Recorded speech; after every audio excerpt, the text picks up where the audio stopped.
All right, we are live. Welcome everybody. How are you doing? I guess it is what, 10 in the morning here, my time, UK. It's sometime in the afternoon. Hopefully this is a good time for everybody to start streaming. Too busy, Paul Evans. Well, that's all right. Thank you for saying hello anyway. Main reason for today's stream, as we just start getting into a little bit. So we got the Codex here. It's a beautiful Codex. I do love it. We had some discussion on the Discord, the member Discord, about which detachments we thought were the best, which ones we thought maybe would do well in the certain matchups and so forth. Now I've only played one, soon to be 2, 3 games with the new Codex, so I'm waiting for time. People have only played a handful of games, but we're just trying to figure out, is there one detachment that based on the meta has a better matchup than others, based whether that's the play style, whether that is the armies that it uses, just how things shake up. So we discussion, like I said, in Discord back and forth a while, and I thought, you know what, this is perfect. Let's do a live stream and just kind of have a little bit of fun with it, see what we can learn from each other, from experiences or something like that. So that's what we're going for today. Now, a little bit to guide us in said conversation, I did find a couple channels on YouTube who came up with their faction tier ranking post the balanced data slate and Tyrant Codex. And I'm going to use that as kind of a basis to show what armies we're going to be looking at. And we'll go from there. So, right now, well, first off, have people played the Codex? Have people played a lot of games? Have they found attachments they're really liking, ones they're not liking as much? Not to give any spoilers to the battle report that comes out on Monday, but I've only, the one recorded game so far, I used the Endless Swarm, and I can say I really love the Endless Swarm. It felt like an endless swarm. A lot of things died, but we got the job, potentially got the job done. We got Nexus, I think, yep. Nathan, I think the Nexus is going to be one of those that's up there in the top of the tiers here.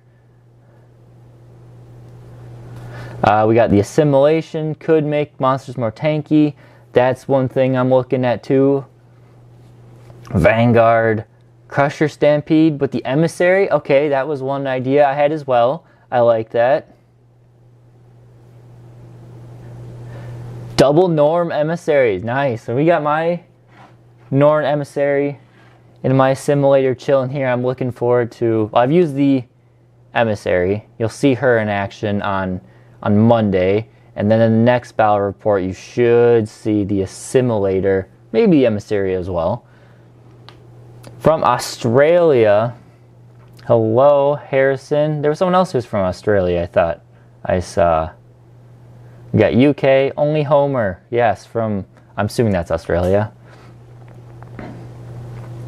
Necromancer Goblin, waiting on pre-order. We had a member, too, who said his pre-order was going to be up to 2 weeks delayed. So that sucks. That's really unfortunate. I'm sorry to hear that you got stuck with the Codex delay like a few people did. Actually, it seems like a lot of people, specifically in Europe, got delayed with that. We had my local store normally only gets like one to 3 copies. I should say 3 copies of everything that new that comes out. It's a smaller store. 40k isn't their prime selling thing, so they don't buy a ton of it. However, with the Tyranids, whoever was in charge of Orient said, you know what, let's get everything. And they bought 10 of everything. So our store was fully stocked with all of the goodies. I did buy a lot of the new Pyrovores and Biovores, but yeah. Still got, hey, that's unfortunate. Double Maleceptor. I need to pick myself up another Maleceptor because I think 2 Maleceptors are going to be a staple in a lot of Synaptic Nexus lists or Crusher Stampede list or any list. Double Maleceptors are very good. We got Denmark. Okay.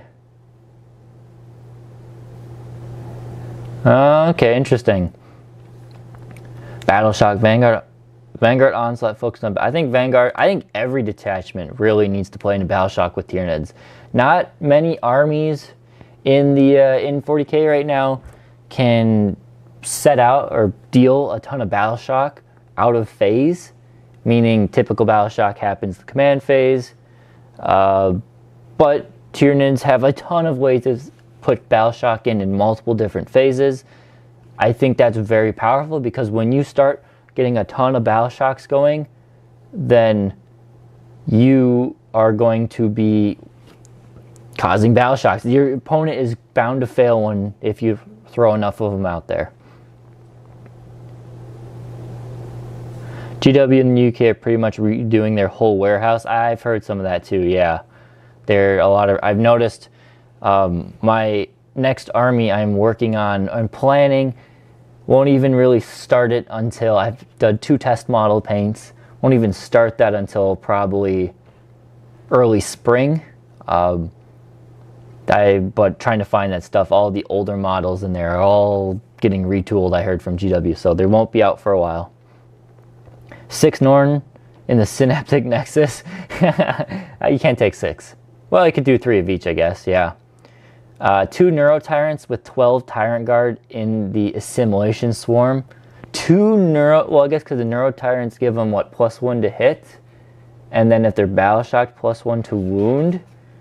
And then you can regen at least 1 a turn from each. Yeah, that could be good. Screamer Killers with Neurolictors might be a good combo. I think so good. You got the models, but not the Codex. Interesting. Synaptic Nexus seems to be everyone's favorite, and I understand why. I think it is a pretty powerful one out there. Yeah, I definitely think so. Really pushing the new models. Unending Swarm. Gargoyles, Wing Prime. Every go-to way for playing all the gargoyles with wing primes that give enhancements. I wish I had more gargoyles. I only have 20 of them. It's one thing, I mentioned this in the battle report, and I can say it here. I love all the detachments. As a collector, I have everything. I have everything except a Harridan and a Sporocyst. I have at least one of everything. However, a lot of these detachments make you want to have 2 or 3 of a lot of things, like Assimilation Swarm. You need 3 Carnifexes in a good Assimilation Swarm list, I think. You need a lot of Pyrovores, likely. I have 2, but I don't have 3, or I have, what do I have, 3? I have 7 Pyrovores, but I don't have 9, which I think is really fun. The Synaptic Nexus, you want a lot of Maleceptors and other Synapse creatures. I have a bunch of them, but I don't have duplicates on there. Molochs, I think Molochs are sneaky good. Let me mute my phone here. Sorry about that, guys. I think Molochs have a sneaky good potential with their extra Battle Shock. Yeah, Rippers. Rippers are great. I'm sad they turned Rippers down to 3-man squads and that 6-man. I'd love for a big block of Rippers to go sit on the center objective and just be a nuisance there. Can't play. Oh, that's unfortunate. Yeah, because they deleted the Codex or the Index. You can't use the data sheets. Oh, that's bad. You want a Trigon? Those are also hard. Like I said, yeah, I'm trying to find more Molochs too. Slight tangent. Since we're talking about buying models, I didn't realize. So I own 2 Termagants, a Carnifex, and then another one that is magnetized with every single option. So I haven't had to, and I've had those 4 models for, I don't know, 6 years at least. I did not realize that kit is only $60 right now. Why is a Carnifex $60 when the Exocrine, Carnifex, Maleceptor, Toxocrine is $80 and a Pyrovore and Biovore is $50? I mean, I think that goes to say, obviously the Pyrovore Biovore is at least $10, $15 more than it really should be. And same thing with the Toxocrine and the Carnifex Toxocrine, those two kits, 4 models, those are too expensive. Carnifex is perfect. $6, that's the way it should be. But I don't know why it is that way. Ordered over 400 pounds. 400 pounds. Dang. Vanguard Onslaught with 20 Steelers and 3 Neurolictors, man. You saw my video yesterday. I love the Neurolictors. You'll see the battle report that happened here on Monday. Oh, the Neurolictor's so good. So good. Yeah, they haven't upped the price on that kit. If you're still, before they do, man, if you need a Termagant or a Tyranifex, I would buy them. My store just got 3 of them in, which is weird, but I'm actually selling one of my old Termagants. It's painted in the old scheme, kind of meh paint job. I'm selling them, and I'm just using that money to go buy a new one, so I can have another one in my new scheme, because some of them are still in the old scheme. My cat is trying to build me an emissary. Awesome. Well, we are a good 13 minutes in. If you haven't already liked the stream, that goes a long way because it helps push out the stream to more viewers, gets it in their suggested feeds, and then just attract more people to stream. So I appreciate you guys for do that. Thank you, members. I don't see any of the members. Oh no, there was one. Nathan was on here. Nathan was on here as one member. So thank you guys. I am using OBS. Background noise. What background noise are you hearing? That's important.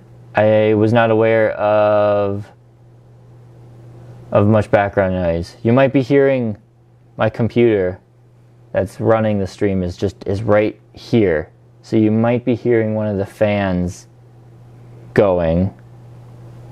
But maybe I'll have to look at that. Ah, okay. Sorry about that. I'll find a way to try and fix that. Was not aware that was an issue. That's the first time. I've done like 5 streams here, and no one has mentioned the humming of the fan. So, okay, good to know. I will work on that for next stream. I guess I could just put the computer on the ground. Okay, we'll do that.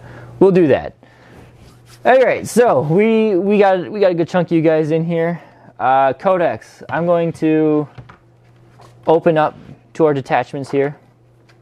I mean, I know them all, but I like to have... Ooh, that's pretty artwork. Page 18. I haven't seen that page yet. That's pretty cool. All right. Going to our detachments. There we are. Crusher, Stampede first, and oh no, they put Invasion Fleet first technically. Okay, that's fine. These things are awesome. I wish the head was more posable. Always wish the head was more posable. Other than that, awesome. Same with this one. This one's really cool. I got rid of the little nub arms because I thought they were dumb, and I took off the flesh hooks just because it looked a little too busy, but otherwise, there they stand. Yes, thank you, Nazrahale. Always want to improve. Of course, that is my goal. I am not a fancy tech guy in any straightforward, so this is all, I am learning all of this for myself. Figuring it out for the most part, but there's still plenty more to learn. In a perfect world, I would hire somebody to help me clean up all of my little issues that I haven't realized yet, but we're working on it. So, like I said, back into the Evasion Fleet is our first, or should we go over the detachments a little bit? Should we talk about those? Or should we look at the meta tier ranking armies? Maybe we should look at the army tier ranking, which will give us a little bit of a breakdown into the detachments and what each one kind of excels against. Let's see. I'm glad Adam Griffey. Adam Griffey. That's why I'm doing this. I love to hear that I am helping out people with this. I can only imagine when I first started, if there was YouTube like there is this day to really help new players. It would just propel your growth in the hobby substantially. I don't think I really watched a YouTube video of how to paint until I was like 4 years into the hobby, just because they weren't really much of a thing out there. And playing the game, I lost my like first 15 games of playing 40k when I was younger, so I tied one of them in there. But yeah, so meta armies. Let me see if we can. We'll go here. So these two tier rankings I snagged. You can see the one on the left was taken from Tactical Tortoise. He does a lot of stuff. He does some tier related stuff, but he's also covers a lot of general broad 40k. And then Art of War, most of you guys probably heard of them. They pretty high standard of tournament play, I guess you could say, from them. Most of them are all very good players. So I trust their ranking a lot when they say this is what they think are the best armies. It's it is how they rank it. Again, I'm sure there's some things they would move around. I kind of listened to their summary of the video a bit just to get an understanding of why they said what they did. Same thing with Tactical Tortoise a bit. But really, I just wanted to see where people are shaking up, because I haven't done a ton of tournaments around, so yeah, not lately. I've been waiting for one to pop up now that the Codex is here. Now I'm ready to dive into the tournament scene full force again. Let's see some comments.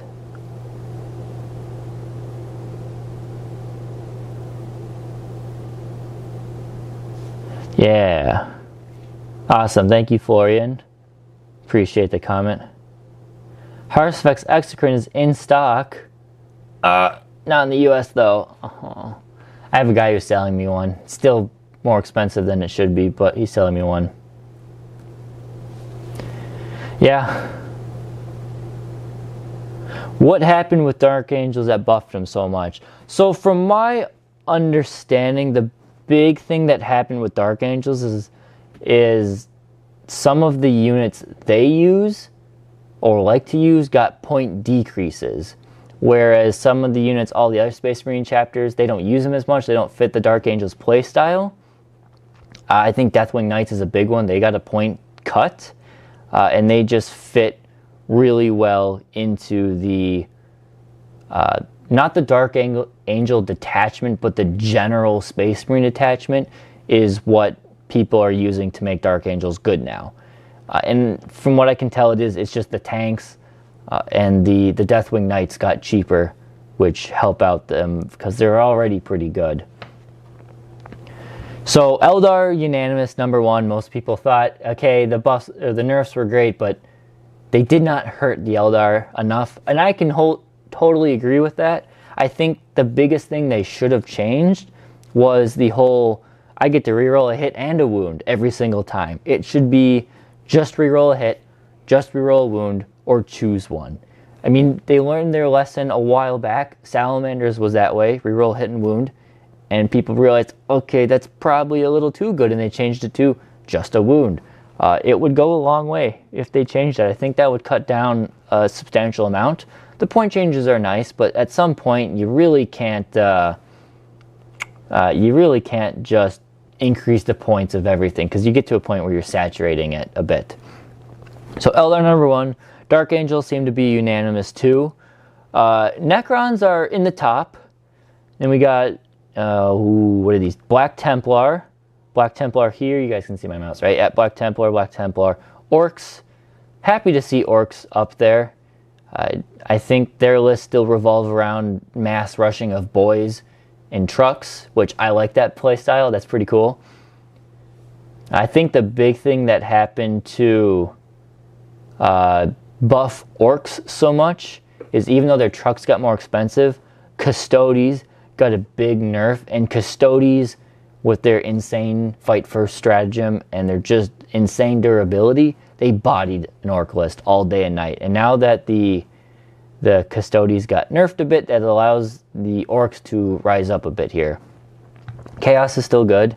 Let's see, yeah, both have Chaos. Tyranids, there we are, sitting up there pretty good, and I would agree with that. I think Tyranids have great potential. Grey Knights I think can be sneaky good. They are not going to be like a Dark Angels or an Eldar where they just play on the table. I think Grey Knights is a very high skill cap army, or high ceiling army. Pretty low floor, but high ceiling. They will rely on someone who really can maximize their movement shenanigans to score secondary points and even primary very well. So, yeah, I think that's the big change. Custodes did get hit pretty hard. Connor was pretty bummed about seeing how bad Custodes got hit. I think they got hit just a little bit harder than they needed to.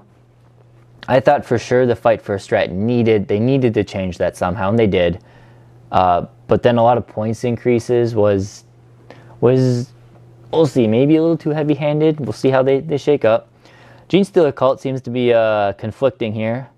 And I think if I listen to Art of War, they said the regular player is going to struggle a bit more with Genestealer Cult, but the higher skilled players are still going to make it sing. It's just not going to be as easy as Eldar still. So that's that one. And Tau. Tau is another one that people I've been listening to and say are going to be sneaky good.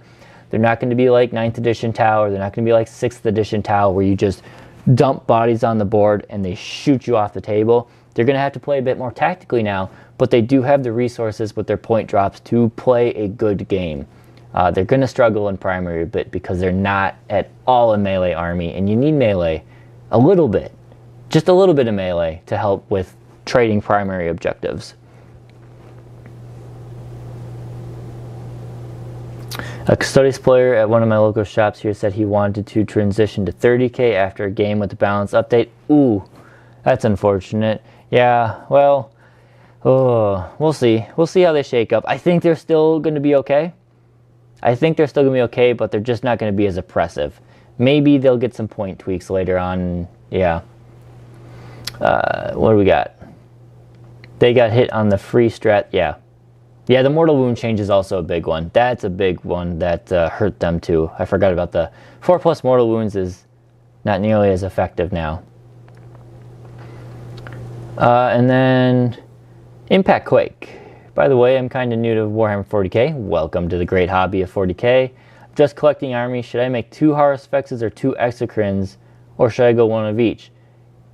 Now, for that one, look at my videos. Go to the playlist and go to the how-to playlist. I have a video on how to magnetize the Carnifex and Exocrine. It is one of, if not the easiest monsters to magnetize. Do I have it? Where is mine? I don't see my magnetized Carnifex or Exocrine. Otherwise, I would grab them for you and show you quickly, because we're here to help. Okay, I have part of him. I don't know where the other part... Oh, he's on the table. That's okay. So, all you need to do... Where's the camera here? Is I've got a pin. You can see the pin. And there's... and a magnet. That's it. You just got a pin and a magnet.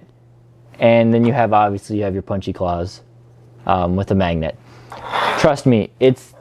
Magnetizing is you don't need to magnetize all of your models. I get it can be tedious, but when a model costs $80+ and there's 2 variants and it's such an easy change, I would recommend looking at magnetizing it. If I would tell people to magnetize any kit, this is the one they should magnetize for the Tyranids, just because it's so expensive.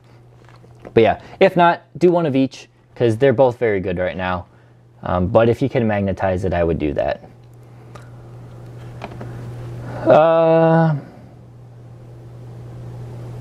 What else do we got? What else are people saying? You don't even need to magnetize, really. You can just... Yeah, you can do that. Yeah, definitely.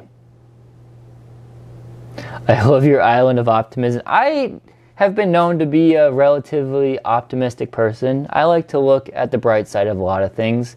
I try not to get myself too down in the dumps on some stuff. There are tools in this book. There are tools in this book to make things work well, and we're gonna do that. Again, I haven't played a ton of games with the Codex yet, but so far I'm still liking it a lot. Necron Lichguard combo with their Overlord and Technomancer is toxic, and it just got more expensive. They didn't they change something about that?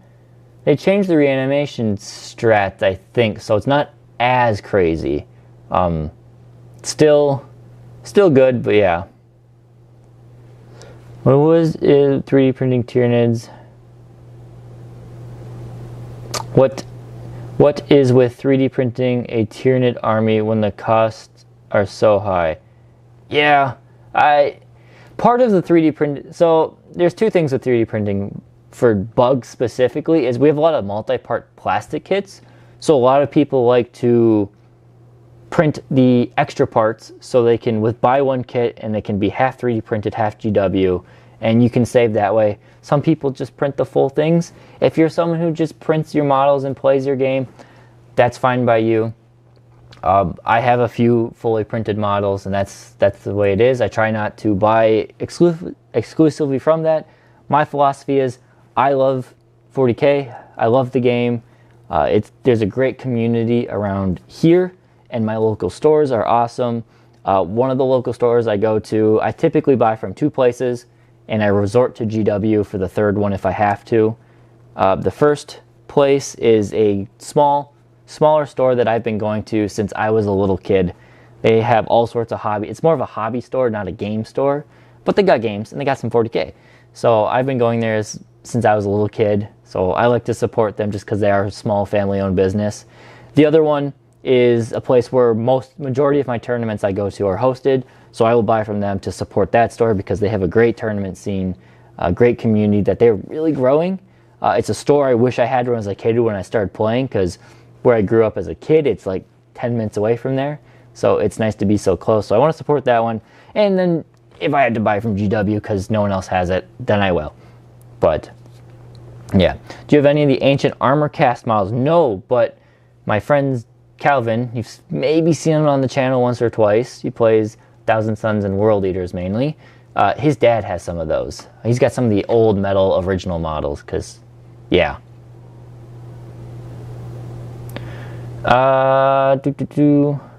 Battleshock. Name the stores. Of course, Hub Hobby in Richfield, Minnesota. Awesome little family-owned business. They don't, you could maybe buy from them online. They don't do a ton of online because it is small, old-fashioned, family-owned store. And then The Forge in Chaska, Minnesota is an awesome store. They started as a little tiny store and they moved across the street and then they bought out stores around it. So now they got this big, massive store. They've got, every night is packed with game nights of various systems. So they're growing really well. Yeah, Hub Hobby in Richfield. Don't buy all their GW. That's my secret spot. A lot of people don't know about it. So I'm torn because I want to support them. But at the same time, it's like they know me. I'm like their #1 40k buyer.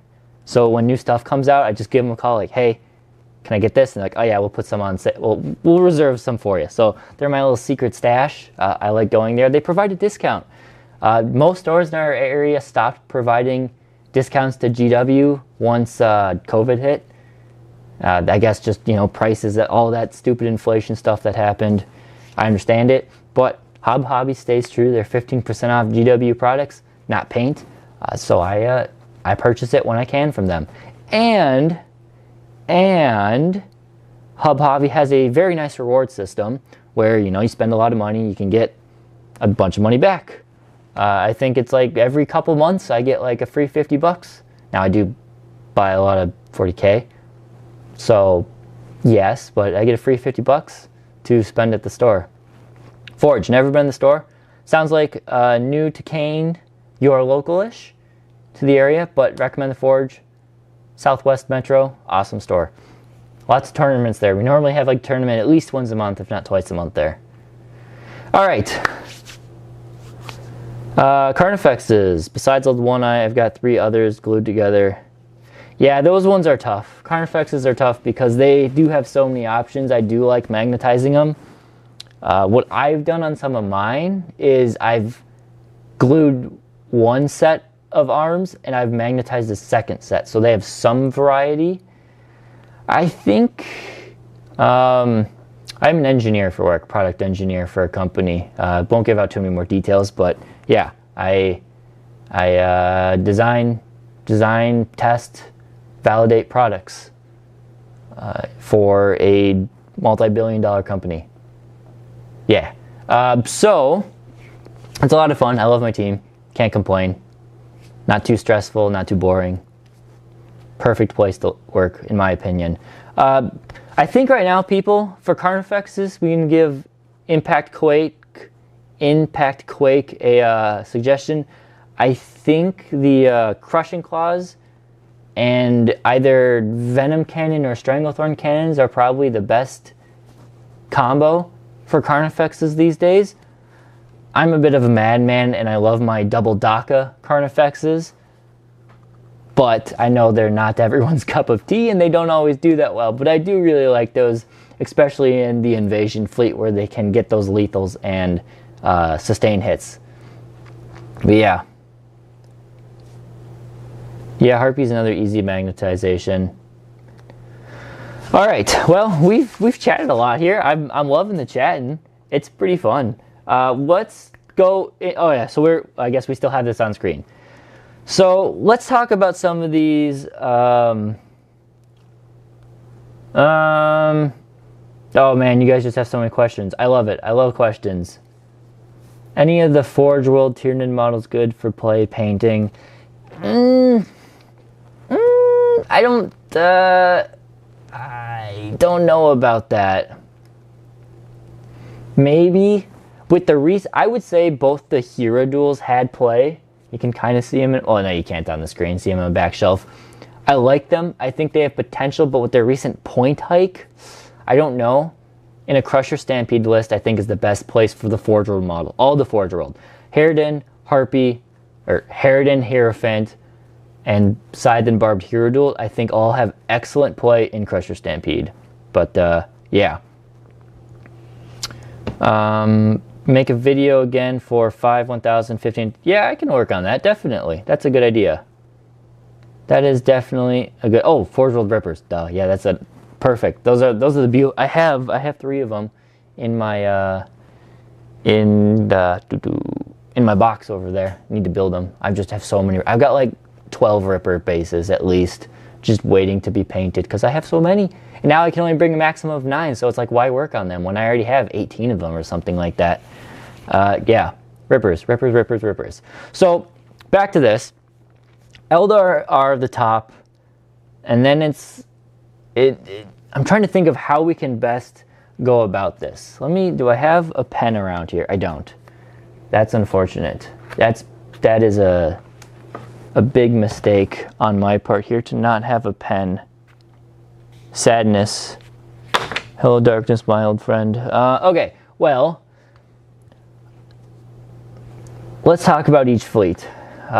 Invasion fleet. I honestly think Invasion fleet is still, maybe because I've played it a lot, I know how it works. I think this is still one of the best ones. It's flexible.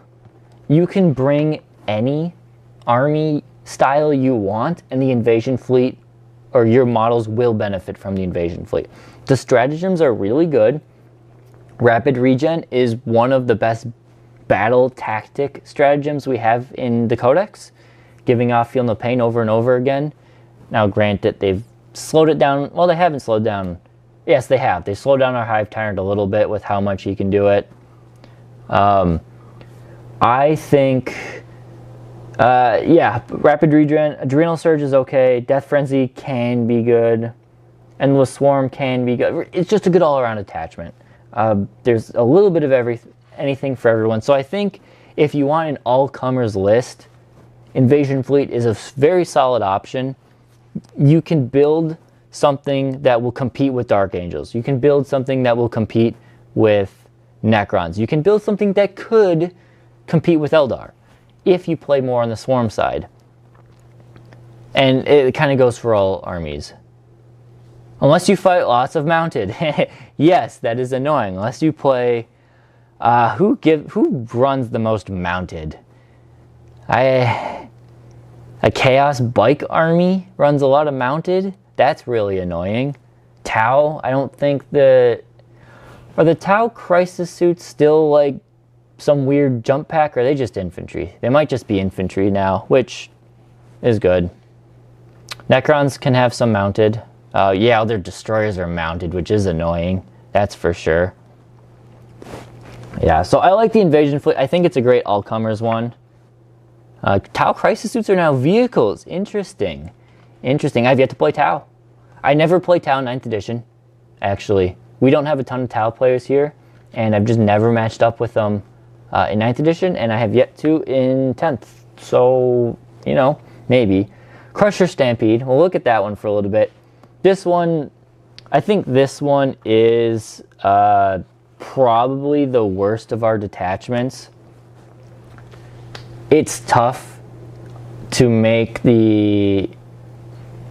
It's tough to make the most out of Crusher Stampede because you have to die in order, or take damage in order to, you know, deal damage. So I think what happens here is you want to play monsters, you want to play bulky monsters. So I'm thinking Assimilator, Emissary, all the Forge Worlds ones. I think a Hierophant could be really good in Crusher Stampede because not only can you almost immediately, because something's going to shoot it, have +1 to hit, and it's got some really scary shooting in melee. You'll have +1 to hit, but you're going to get down to 15 wounds pretty quick, and then you'll get +1 to wound, and then you're going to be even better. And then, when you get to the point where you are almost dead, hopefully you're in your opponent's line by now, and then, when you get into your opponent's line, you can auto-explode for 2d6 mortals in a big 6... I mean, I'm talking... The Hierophant, when it explodes, it covers like a quarter of the table that gets hit with 2d6 mortal wounds, and you can do it for free. The Norn don't really benefit initially from the 2+. No, they don't, but as soon as they get bracketed, then they do benefit. So they will always be hitting on 2s, and they'll never take the benefit or the penalty to being bracketed. So that's the only benefit there. Yes, it's not as big, but the main reason I went for the Norns is because they are durable. Maybe not as much the Assimilators as the Emissaries. For sure the Emissaries with that 4-up against mortals and the 4-up Invone. I think that allows it because maybe you don't need a ton of up, but at least one is pretty cool. What else do you want in Crusher Stampede? You do need some scoring units. I think the Screamer Killer's best play into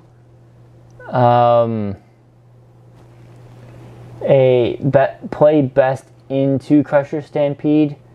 They're okay point cost. I would like to try this. I would like to bring out 3 Screamers. Maybe I will tomorrow.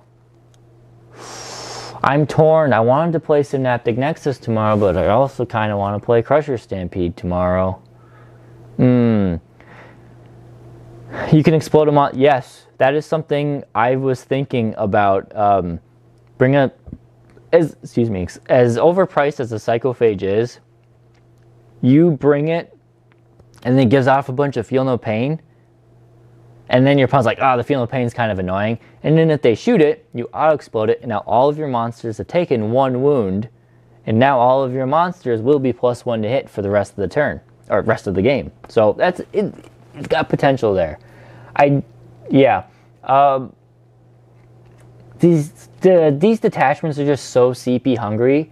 It almost warrants a Swarmlord, but I think he's too expensive. Some people want to bring him because of all the CP hungry, but I think he's too expensive to be worth it because you got other things. You got Lictors and you got discarding tactical secondaries that will gain you CP. And I think between that, you might only miss out on like 1 or 2 CP throughout a game. Could that change things? Maybe, but I don't think it's worth it. Crusher Stampede, so you build a big monster mash list. And where that stands onto here is Eldar are still going to destroy your monster mash list, which is sad. But they're going to destroy that. Dark Angels might struggle into it. I think you'll match up pretty well in the Dark Angels with Monster Mash. Crusher Stampede. You will probably struggle into the Gene Stealer cult, because they will have superior board control on you. Your primary will probably substantially suffer. You might do okay against the hordes of Marines that is the Black Templars. Maybe a Toxocrine's not a bad idea for Crusher Stampede. They're pretty durable. +1 hit with all those attacks. It's going to be pretty good. So maybe a Toxocrine's not a bad idea. It'll help you clear out some of these more horde infantries. The tiered mirror match is always a weird one to think about. Monsters do well in the Tyranids. We know that. So Crusher Stampede will do well. Tau, you might struggle a bit, but at the same time, oh, that's a tough one. Crusher Stampede into Tau. They've got the guns to drop your monsters, but at the same time, if you take the durable ones and they bounce, I don't think Tau have a ton of access to devastating wounds. Please correct me if I'm wrong, but I don't think they have they're not like Eldar in their access to dev wounds, so you might be doing pretty good against Tau. Necrons, I think Crusher Stampede will struggle a little bit because it will be difficult to take out some of those warrior blobs, and it will be tough to deal with the rail guns have dev wounds. Okay, thank you. Yeah, so you probably will match up well in the Tau. Good. Necrons, I think, will be a pretty... I want to say you'll do well, but I think you'll Monster Mash. Crusher Stampede will struggle into Necrons because they have a lot of high-powered anti-tank rifles. Yeah, I think that'll be a bit of a struggle in the Necrons. Orcs, I think... No, Orcs you might struggle into because a lot of their things get bonuses to attacking monsters and vehicles. They get like +1 to hit or +1 to wound. Or is it lethal, sustain? They get something. I haven't read up on the Orc rules. I've read up on them more. I'm trying to do better with the Orcs. And that's my project for later in the in 10th edition, is to be better with Orcs, because I don't know Orcs, and I want to. But I think a lot of them you'll struggle into Orcs. I've played Monster Mash into Chaos, and I've done well. And I think Monster Mash will absolutely curb stomp the Grey Knights as long as you maintain proper board control. And the rest of the armies, you know, they'll do well into some, they'll struggle into others. But I think Crusher Stampede as a whole is pretty good. The problem is, with Crusher Stampede, Tau will just obliterate you, I think. The Warshed, Old One-Eye with ×2 Crushing Claw Talonfexes. Pretty fun and crush. So here's my issue. And maybe you didn't realize this, or maybe they've changed it, but the problem with Old One-Eye and 3 Carnifexes and Crusher Stampede is this. So this is what happens is, it's a unit of 3 models, right? In order for the model, because it's a unit of 3, to be considered wounded, you have to lose one of those whole Carnifexes, because it's a unit. You don't just say, oh, one's got a wound, and now it's below starting strength. No, you have to lose a whole Carnifex. So now, you're down to 2 Carnifexes. Alright, but you're not below half strength, because there's 2 out of 3, so you're at 66%. Then if you lose your second Carnifex, your second Carnifex,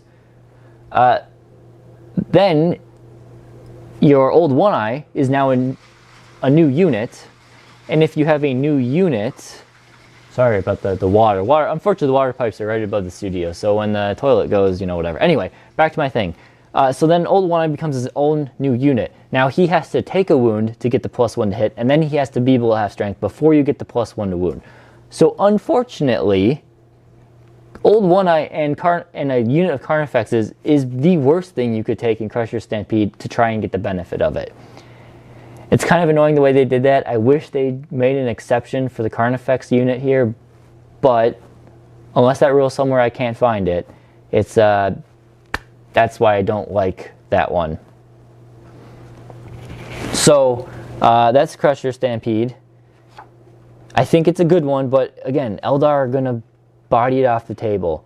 So then we have Unending Swarm. Now this one, I think, has got a lot of potential, but you have to have a, let's see, cynical is not the right word, but you gotta have a mindset knowing you are gonna get absolutely bodied off the table by most lists, but in doing so, you will win. Again, no spoilers to the battle report, but a lot of Gaunts are gonna die when you play this Endless Swarm. You're gonna just want to have maximum Gaunts, maybe a Termagant in there to help respawn a little bit, get you some lethals on some Termagants. You're going to want to have a bunch of Neurolictors, a Death Leaper, and a regular Lictor in there. You could throw in a Norn Emissary. I don't know if it's the best play into that. You might be better off just taking more Gaunts with those points. You're going to want some Venom Thropes in there to help benefit. And your goal with the Unending Swarm is to really just flood the table, get onto every objective, and hold those primaries as long as possible. You'll score some secondaries, but your goal is for the first couple turns to deny your opponent's primary as much as possible. You're going to want them to be only scoring 5s every turn, the first few turns, so then when it comes to the final turns, they might catch up, but you've already maxed out primary, maybe they only get half primary, and then you kind of tie on secondary. That is how I would say Endless Swarm has to play. And with that, Eldar have a lot of piddly shooting, but really Eldar lists these days tech into the anti-tank stuff. And the anti-tank stuff can kill Gaunts if they want, but in the end you don't really care. Yes, you're going to have some ignore line of sight shooting. They're going to probably pick apart your Venom Thropes, which is why maybe you want 1 or 2 of them, units of them. But really, it's just, I think Unending Swarm has good play in Eldar, and it'll allow you to body them with the change to Dev Wounds not being able to just drop hordes of Gaunts with just a few shots. That being said, and this is where I struggle, Unending Swarm is going to struggle into a lot of these other armies because Grey Knights, Tau, Chaos Space Marines, definitely Chaos Space Marines, Orcs, Black Templar, and the Dark Angels will have no problem gunning you down. So you have to play very meticulously in putting your Gaunts out there. You're not going to be able to hurt them very well. Hormagaunts are great at controlling objectives, but God, they just can't hurt anything, which is why you need Neurolictors. Because if a Neurolictor is in range to get you +1 to wound on a battle-shocked unit, that just dramatically increases the damage potential of a Hormagaunt. It's insane how much damage, what is it? 20, is it like 20% or something increase? It's not quite 20%, but going from 5s to 4s to wound is a substantial increase on your damage. So that's why I say you want to bring a couple Neurolictors and in an Unending Swarm. God, tongue twisters there. So I'm torn there, because is Unending Swarm the best if you want to play to beat Eldar? But do you struggle against all your other lists and then you think, I got a chance against Eldar? I don't know. That's my where I'm torn with that one. It's a weird issue there. An experience with Termagants, I haven't tried any of the new special weapons because I don't have them yet. I need to buy some boxes to get those. From reading the stats, and I'll eventually do a Termagant deep dive video. I'm looking forward to doing those, starting those soon. From what I can tell, you just don't need them. They're okay. If you are taking Devourers, you could take a Spike Rifle and you could take one of the Shard Launchers. It's fine. It does a little bit extra damage. Maybe it's fine. I guess they're free, so it doesn't matter. You could take those. Actually, yeah, I would. If you're taking Devourers, take a Shard. Here, we got it. We got it. Hold on. Before we jump into the Assimilation Swarm, let's just take a little detour to the Termagants. So, Shard Launcher is blast heavy, Spike Rifle's heavy. Yeah, so if you are taking Devourers, I would take the Shard Launcher, and or the spike rifle, just because it syncs with them well. If you are taking flesh spores, I would take a Strangleweb because it does have devastating wounds and it is torrent, so you've got a few chances there to plink off a couple dev wounds, which will do well there.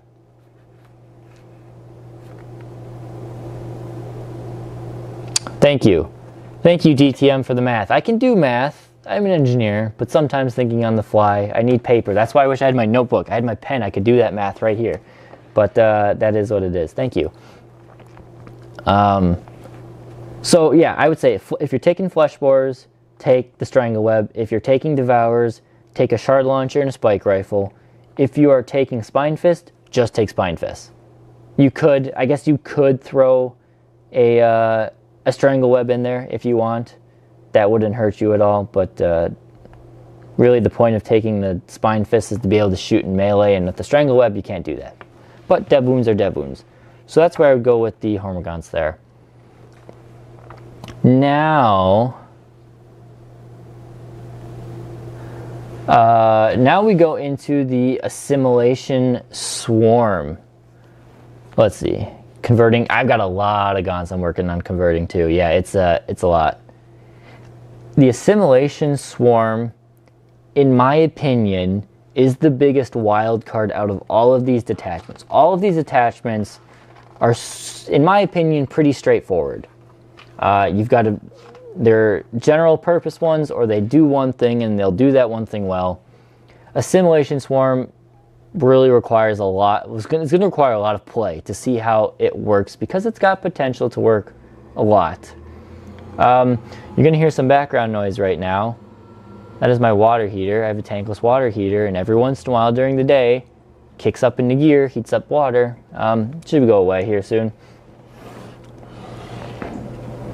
So yeah, Assimilation Swarm I think is really good. Pyrovores are great. Not only can you take a couple of them for just doing secondaries or holding objectives and being annoying, but now they regen models. So this 30-point thing, your opponent has to focus fire. If you stick it in cover somehow, some way, it's not that easy to take down. 5 wounds, toughness, 6 with a 3-up save and cover? Makes it quite a durable little thing. Now imagine you got a block of 3 of those. 15 of those wounds is quite a lot to deal with. Maybe you stick some Venanthropes by them. You don't have to, but maybe you do. That gives them stealth, keeps them pretty tanky from long range stuff. I don't know if Venanthropes are necessary, but again, 15 wounds here. Your opponent has to kill all of those wounds, otherwise 5 of them come back. That is extremely powerful. You have one of our best monsters, arguably point for point, is the Carnifex. Now the Carnifex, you guys know the Carnifex, it just mulches things in melee, but now you can get that thing to regen D3 wounds a turn potentially. I think that is very good because it just makes our better monsters constantly surviving or lasting longer. And then finally, you could stick an Assimilator and an Emissary in there as well. I think one of them has play to help body the objective. Probably an Emissary to sit on the center objective, and then you have a Pyrovore unit. D3 per phase. Yes, that is important. It is per phase. There are strats to amp up the more healing per phase. Definitely, when we get into stratagems, that is a key wording there. I like an Emissary in the Endless Swarm to just sit on that center objective, and if it's your key objective, it's stupid tanky to begin with, and then you can just keep healing D3 wounds on it just to annoy your opponent that much more. They're going to have to put that much firepower into it, but then you've got all these other things going. Ripper Swarms, excellent. I think Ripper Swarms are great. I like bringing... I'm torn on how many to bring. I still think bringing 2 of them good for deep striking purposes is nice, but at the same time it would be nice to have a couple of them to sit on center objectives or sit on any objective just to cause healing. Bringing back Zoes, that was just what I was going to get to. Imagine your big block of 6 Zoes, your opponent hates dealing with them. Well, here's another one. Here's another one. Here's another one. Yep, you can make it the Carnifex. So not only can the Carnifex, when it kills something, now it can regen, but it also causes battle shock too. That's just its built-in rule. So now you got battle shock happening in more out of sync or out of command phase rolls. Tap in a Neurolictor here or there. With all of that battle shock happening from Carnifexes killing things. You have your Neurotyrant 2 causing battle shock. Yeah, I think it's going to be pretty good. The +1 to wound, think of those Pyrovore Flamers. If one unit of Pyrophores pop on there, you have 3d6 plus 3 shots total. Strength 6, AP -1, damage 1. But they're twin linked, and if you can get +1 to wound, you're wounding most things on, at worst, 4s? Or 3s or 2s. When twin linked, it's going to do pretty well. Full stack of Neurotyrant and a full stack of Tyrant Guard. That is something I've been seeing pop up.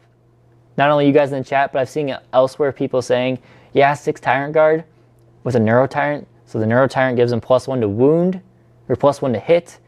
If the enemy is battle shocked, they get +1 to wound. The Tyrant Guard, he'll have a 5-up feel no pain. They're relatively durable to begin with. It's not a bad combo, and I definitely do want to try that at some point as well. I think that'll be really fun. But yeah, it's got good potential. I just want to see it on the tabletop. Because again, talking about how well it does is one thing. Oh, and another unit that can be useful is the Parasite of Mortrex. Because that thing can spawn a Ripper every time it kills something with its tail. And you could, if you have the points laying around, you could take Parasitic Biomorphology. Parasitic Biomorphology gives 1 to the strength characteristic. Okay, sure, whoop-de-doo, your Parasite is +1 strength. But if you kill an enemy unit within range of a Harvester unit, 6 inches of a Harvester unit, you get +1 to your attacks of all your melee weapons. Meaning now, your tail gets 2 stabs. If you kill 2 models with your tail, that is 2d3 more Rippers come back. Obviously 2 separate units, but that's just more models on the objective that cause... Imagine your opponent puts some chaff on the center objective right away.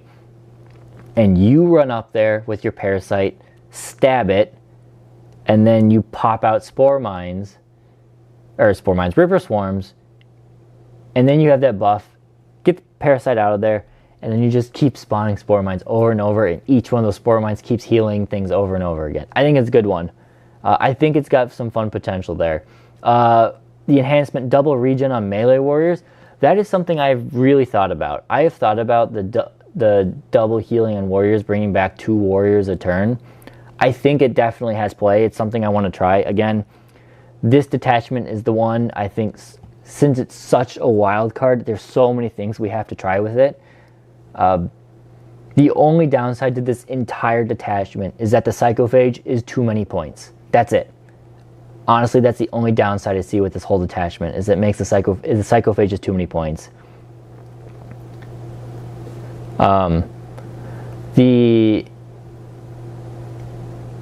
Oh, you can't add attacks to extra attacks? That's in the rules commentary? No. Well, gosh. Okay. Michael, Dit, thank you for crushing my dreams.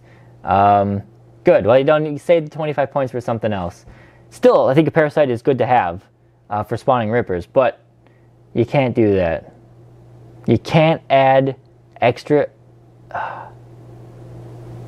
I want to read that.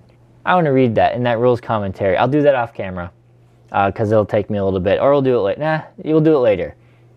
Not that I don't believe you, but I do just want to look at that. How do you play Swarmlord these days? I don't, sadly. I don't. I don't play the Swarmlord. It's quite sad. I really want to play the Swarmlord more, but he's just... It's like, do I take the Swarmlord? Or do I pay 20 more points, the price of a Ripper Swarm, and take an Emissary? Oh, you guys can't see the Emissary. And take an Emissary. Where is he? There he is. She. This is a she. Assimilators are he's. So that's my issue with it.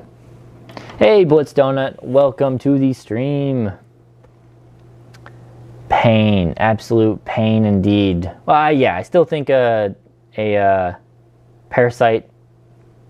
Probably don't need 2 of them, but a Parasite's good. Still, extra Ripper Swarms. Free Ripper Swarms for free regen. Can't complain with that.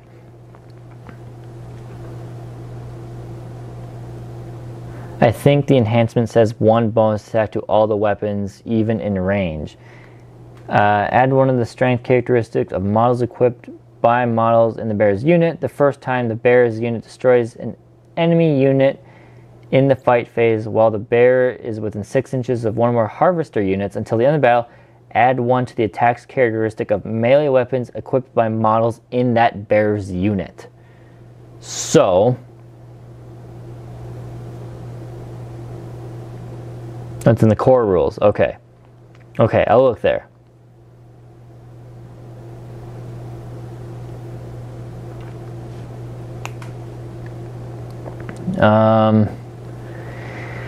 Yeah, so that would be a good one you could take with the... You could take it on a Hive Tyrant or a Neuro Tyrant with a bunch of Tyrant Guard. That would be really cool to have that. You could take that on a Prime with Warriors. Make those Warriors now strength 7 Twin Links could be good. The changes to strats, what is best, Hive Tyrant or Swarmlord?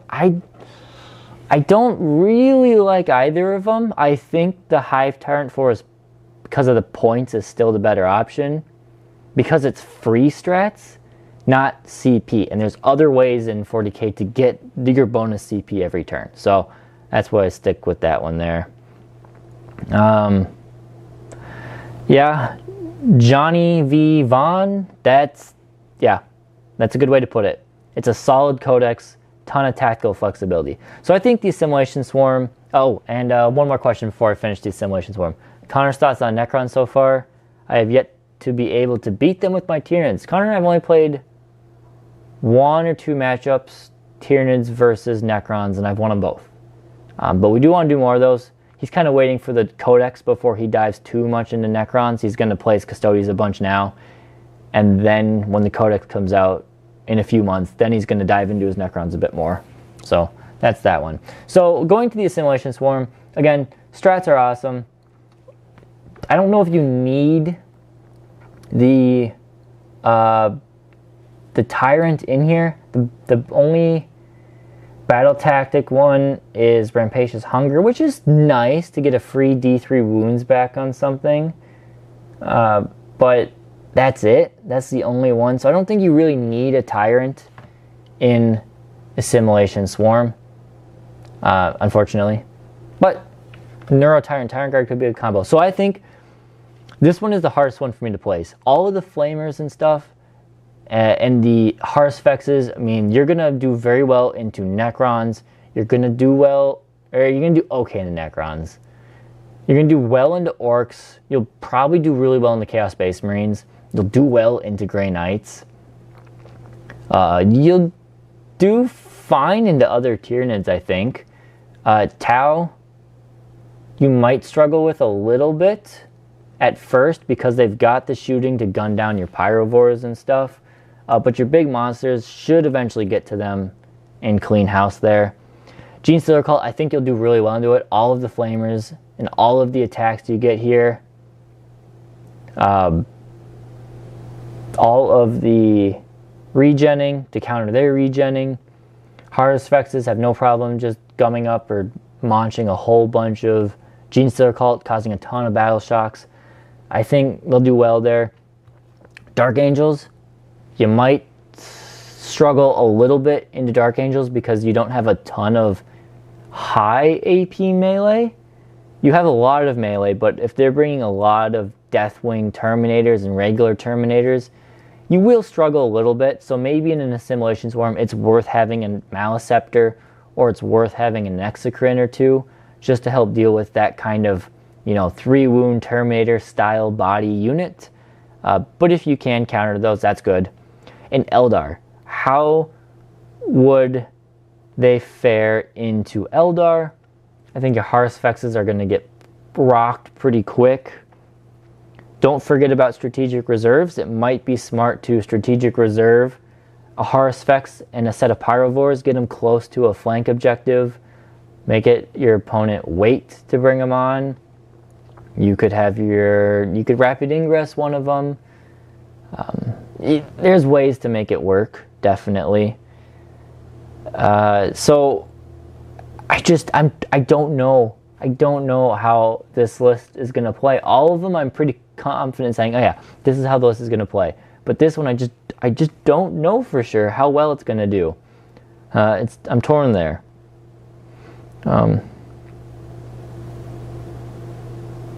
Okay, yep, so you've looked it up. You don't get the extra text. That's sad. Big sad, but nonetheless, look at there.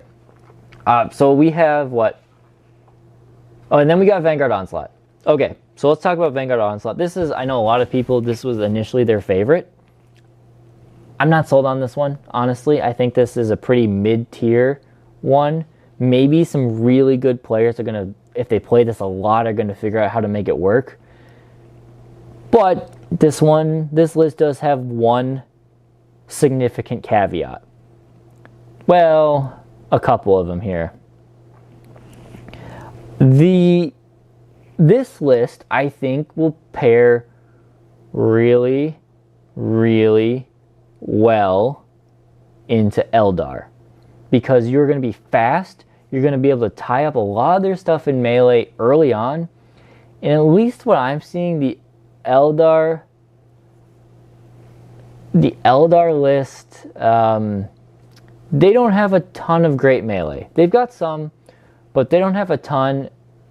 So you could, if you get an early turn, be able to zip up there and just gum up and murder a bunch of Eldar right away. At least tie it up and allow you for doing stuff later. I don't know if Vanguard Onslaught you want to have 100% of your force be frontline, scout, infiltrate, beat everybody up in the middle. I think you need a good 65% of your army to do that, and you still need some decent units like a Maleceptor, maybe an Toxocrine or something to sit back on the middle back objectives and hold those and help survive and hold those for later games, while the rest of your leapers and stuff are going to be just mauling up your opponent, and your Gene Stealers and stuff, mauling your opponent that way. I think Vanguard Onslaught will play pretty well, and we did have a channel member, I forget who it was, who played into Eldar and said he absolutely smashed Eldar doing that one. Same thing with Tau. I think Tau are going to just get absolutely bodied by them. Gene Stealer Cult, you're going to do well because you have a ton of Strength 5 AP -1, 1 damage attacks, which is what Gene Stealer Cult fear, is a mass amount of that type of melee. So you'll do well there. But the problem with the Vanguard Onslaught is that while it plays so, it does so well at doing one thing, like killing the Eldar, killing the Tau, and killing the Gene Stealer Cult, it's going to be struggling with some of the other armies. You are going to struggle into Grey Knights because they all have 2-up saves. With only AP -1, maybe 2 on the Gene Stealers, you will struggle to kill some of those. You will struggle into Terminators. There's no doubt about it. Dark Angels, you will struggle there.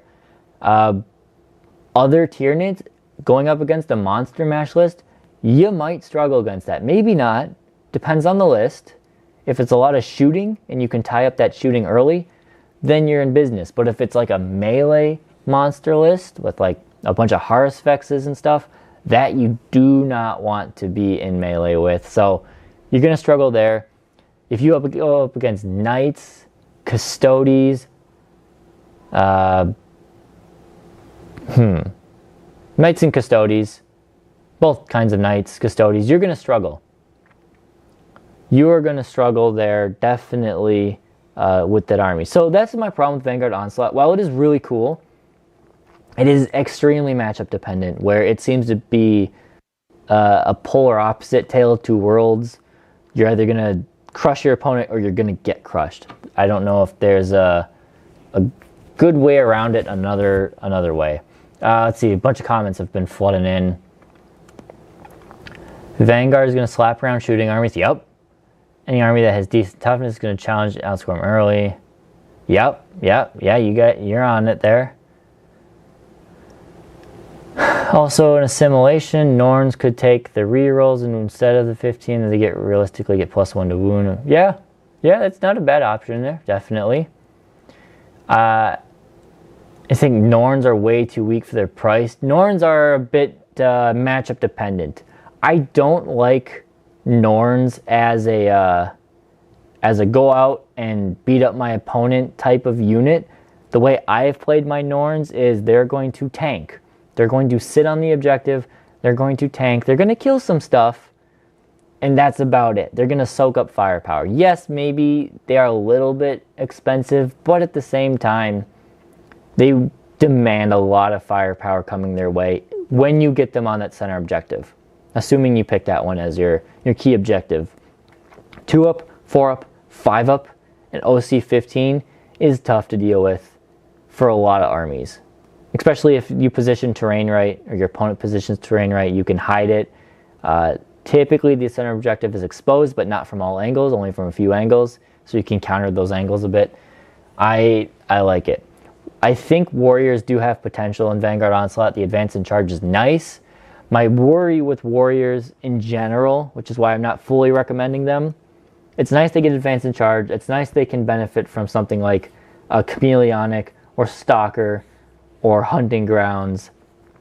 The problem is that they're still squishy, and they just only damage 1 really sucks on them, because yes, they have 7 attacks or 6 attacks. Yes, they're twin link. Yes, they're AP -2. But if you're going up just against a basic Marine with that kind of profile, and they can have sustained, they will have sustained from the prime, each Warrior is only killing maybe 2 Marines at best. Maybe 2 Marines at best. So if you have a block of 6 Warriors, okay, 6 Warriors plus the prime, yeah, you kill some tactical Marines, but what happens if you go up against Terminators then? Now you're looking at, they're still getting 4-up saves, but now each one is killing maybe 1 Terminator? I don't know. I think they're still good. I do think they're good. I just think they're a little squishy, and they don't hit quite as hard as we want. I'd rather they have like 4 attacks twin linked at damage 2 than 7 attacks at twin linked at damage 1. But yeah. So Vanguard Onslaught has a lot of great strats. The other thing with Vanguard Onslaught, which is why I'm not sold on it, is it is extremely CP hungry. A lot of your shenanigans and the things you can do with this rely on having a lot of command points. And you don't have a ton of command points. This one would be great to put Swarmy in, but I don't know if you can justify putting Swarmy in this kind of list. I don't know if you can justify it. They do have some good battle tactics. So Surprise Assault and Assassin Beast are great battle tactic stratagems. Maybe this is the detachment where the Flyrant finally gets a little bit of play, because he can be up there, he can be in the middle, he's got his advance in charge, he's brawling it out with your opponent right away. Maybe this is one that would be good. He could go up against tanks. I mean, yes, he's not hitting them well, but he's got the twin linked. So those are my things. One, Vanguard Onslaught is extremely matchup dependent in my opinion, and it's extremely CP hungry to pull off its shenanigans, and you don't have the CP. So that's my thoughts there. I don't know if it's the best one, but it's definitely going to be fun to play, and I definitely want to do it. So that'll wrap up Vanguard Onslaught. And then we have Synaptic Nexus finally as the last one. Let's just see a few more question things going on here.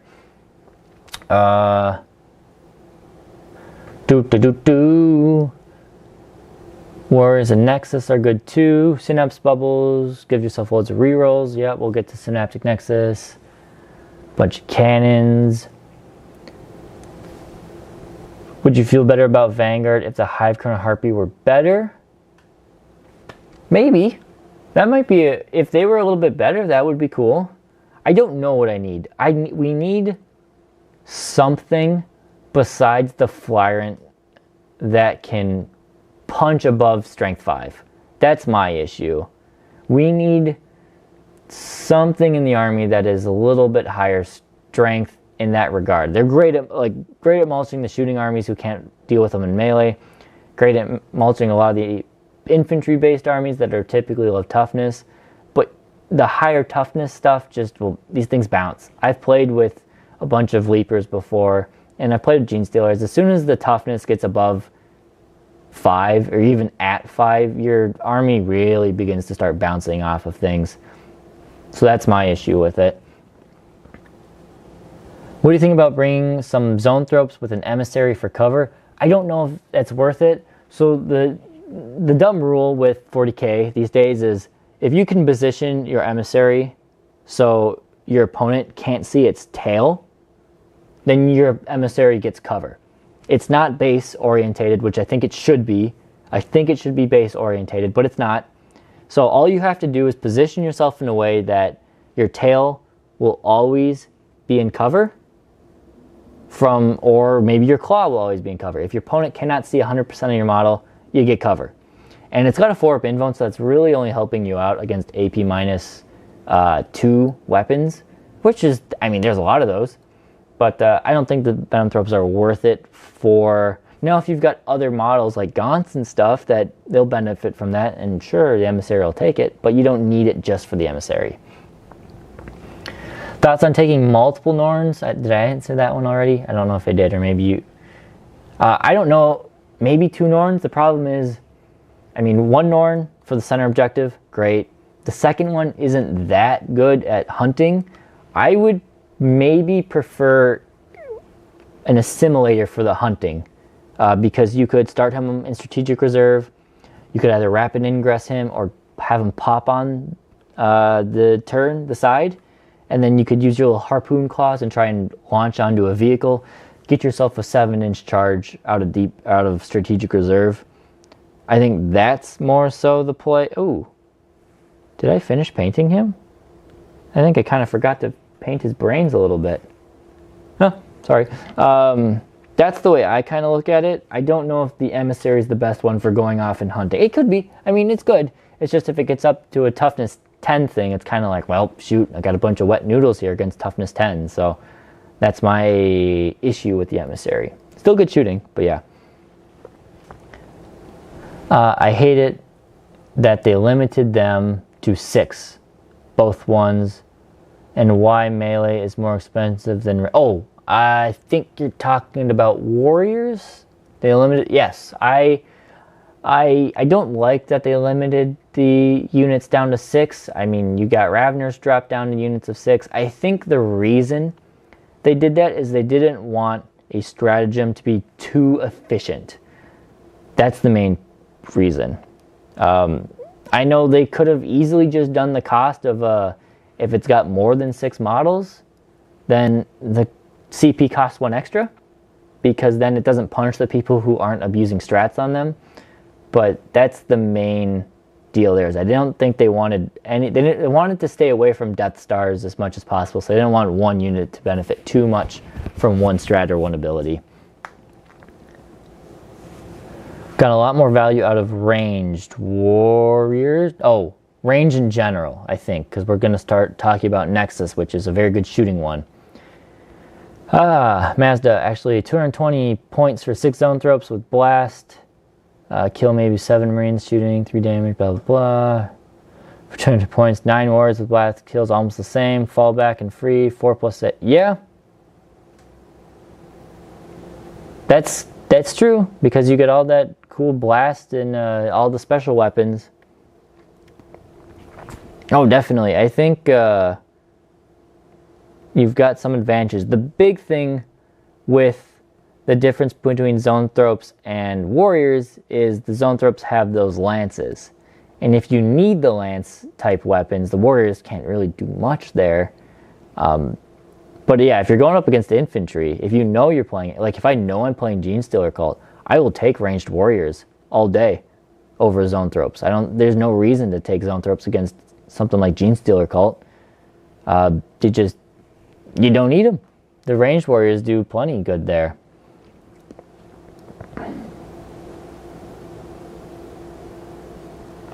In your opinion, what unit synergizes best with the Exocrine's hit buff? Zoanthropes, big one there. Zoanthropes, honestly, Termagants. If you are playing something like a Endless Swarm and you can really get Termagants to get all those rerolls on there, that's pretty good. Or, I mean, you just have things like Warriors. You could say a Tyrannofex. I think it's a lot of points to dump into one shooting to put a Tyrannofex and an Exocrine in the same unit. But typically you want it to be something that's lower strength where the Exocrine might chip off some damage or do some wounds and then the next unit follows up. So I like Zoanthropes the most.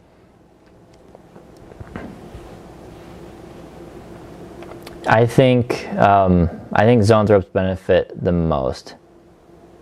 Yeah, I don't really want to touch the Tyrannofex anymore.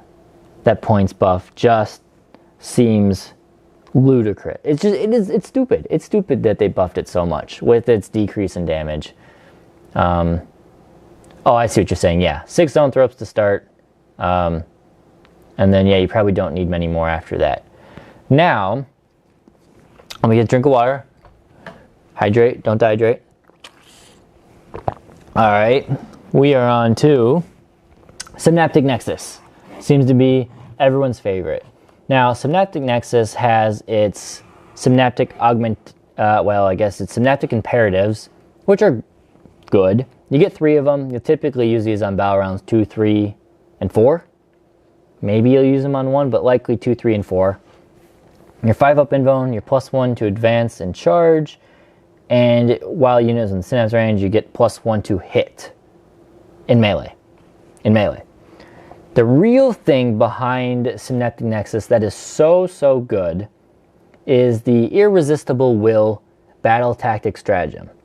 Now this Synaptic Nexus is probably the one detachment where Hive Tyrant is mandatory because he can use this battle tactic stratagem is so good.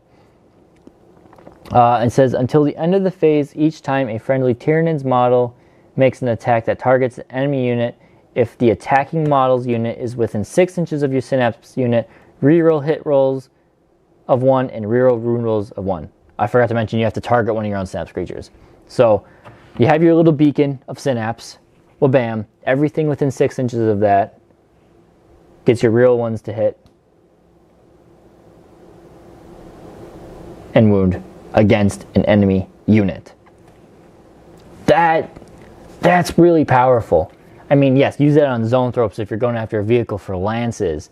You could also use that on your emissary. Would love to reroll hits and wounds on its lance profile.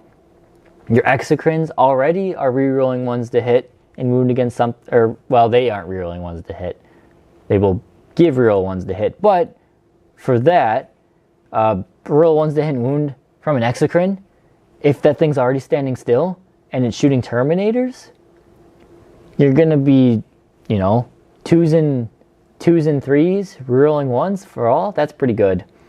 That one is battle tactics, so that's one you're gonna probably want to have 2 flanks, maybe a middle flank and a flank or something, that are, or 2 forces, maybe in the middle, 1 on a flank, and these are just mobile gun platforms essentially.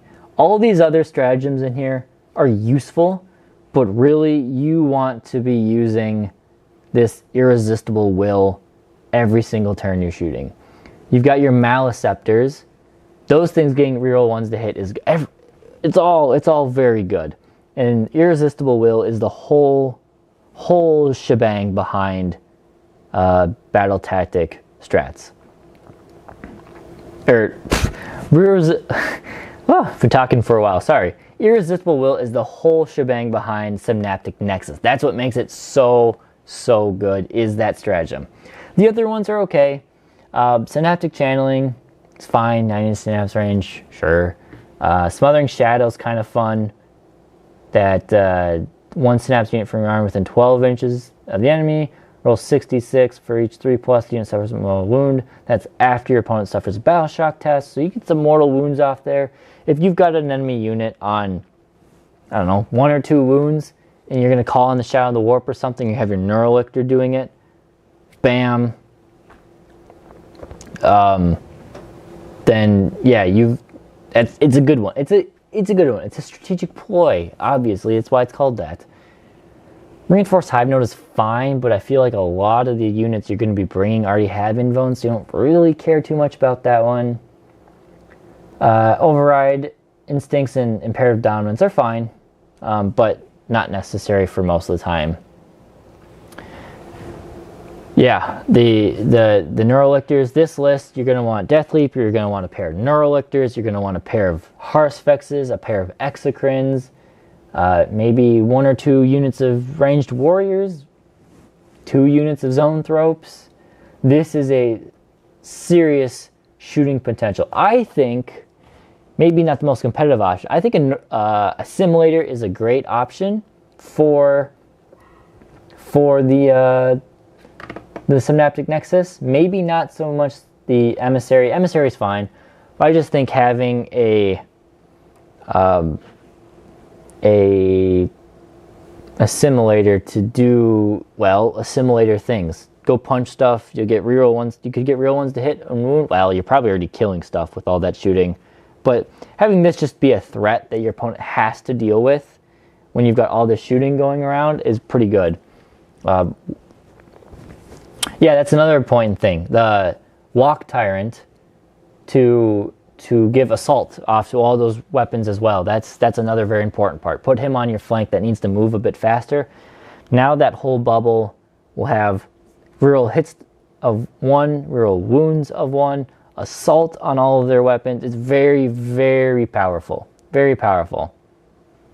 So well, this edition is a shooting edition, so you might as well play into the strengths. I can see that there are some, or potential for some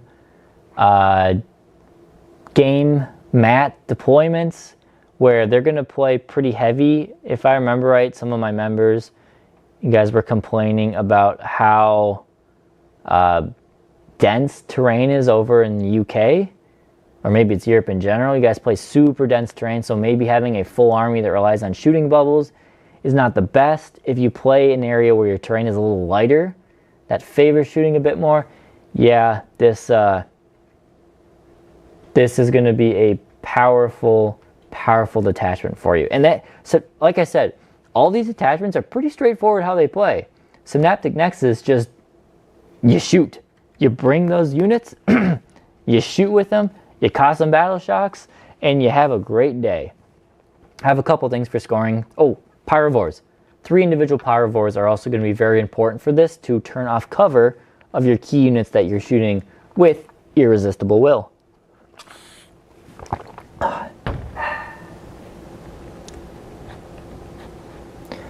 In Germany, getting line of sight is really hard at the moment, so fast movement really important. Yeah, so definitely the Walk Tyrant is good there. So how this one stacks up is against Eldar. Yeah, we covered Vanguard Onslaught. So Synaptic Nexus, looking over here to these units, they will match up okay with Eldar. I do worry about the mass amount of dev wounds that are going to chunk through your tanky monsters relatively quick. I do worry about that a little bit. Whew. Talking a lot makes me a little tired there.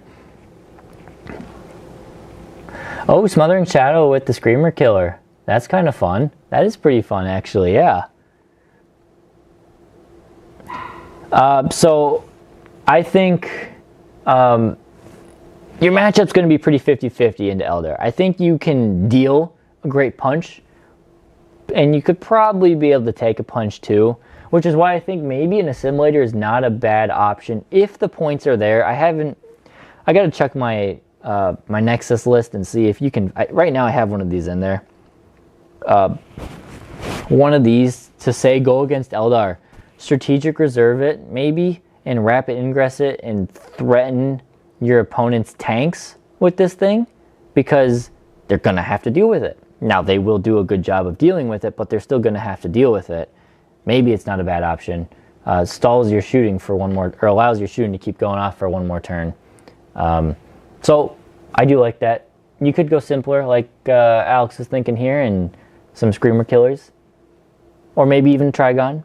Options there. Moloch wouldn't be bad for triggering those battle shocks and getting into your opponent's backline there. So Eldar is a pretty tricky matchup. What else? The Dark Angels, I think this list goes very well in the Dark Angels. You have a large amount of high AP, high damage shooting, but still good volume that you will match up into Dark Angels very well, and you'll butcher them quickly. Same thing for Black Templar.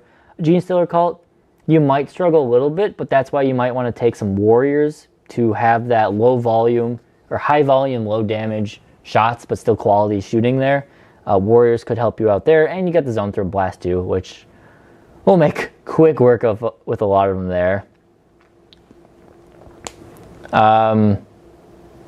Orcs, I think Orcs you'll match up with decently well. You have the firepower to chunk through trucks, and you've got the firepower to chunk through boys, which is all you really need to go up against Orcs. Is can you kill trucks? Can you kill boys? Do you have some melee threat to try and fend off their Alpha Strike with their Squig Hogs? Yeah, you're probably good there. Chaos, yeah, you'll do fine against Chaos.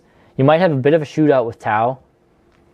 Tau I don't know as well, but I think the Tyranid durability of a Maleceptors can outweigh the offensive punch and the high toughness of all your monsters can outweigh the damage output of a Tau army. So you should be good there. Tyranids on Tyranids? Yeah. I think Synaptic Nexus will be scary against Tyranids. You can focus fire down those key monsters and really do some damage there. Grey Knights, you have to be careful because Grey Knights can get to you quick. But you have the shooting to really do some damage there. Necrons is an interesting one. I think you will be able to do fine killing Necrons. You have to worry about those long-range anti-tank firepower. But they don't have a ton of devastating wounds. They have some on the Doomsday Arcs, but you should be able to handle it. So I think it's a really good list there. Let's see what we got here. High leadership, elite, or vehicle lists are maybe easier with invasion. Easier to play with invasion? Easier to take out with invasion? Probably. Yes, I did Endless Swarm earlier, missed that. Nexus, I played Heavy Battle Shock of Ranged Warriors, Zoanthropes, Monks, Parasite Screamer. Very Chronos feel. Okay, nice. Yeah, I think, again, Tyranids are one of the few armies that really tech into causing battle shock. And again, like I said at the beginning of the stream, battle shocks are failable. Tyranids with their 3d6, if you can cause enough battle shocks on them, Tyranids will fail it. But so will armies with leadership 6 or leadership 5 or there are no 5s. 6s and 7s. Give them enough battle shocks and they will fail. So Tyranids kind of have to play high tech into battle shock to make it the most out of it. There's one other question I think I missed. Which detachment would you say the Norm Emissary is best in? Well, that's a tough one. I think it could be good in Synaptic Nexus, but I don't think it's mandatory to be in one of those. I don't think you want it in Vanguard. I think it has great potential in Assimilation Swarm to be that center point, that anchor point there while healing it. It might have play in Unending Swarm just being a nice counter to the endless amounts of models, though you might just want a lot of models. It's tough there.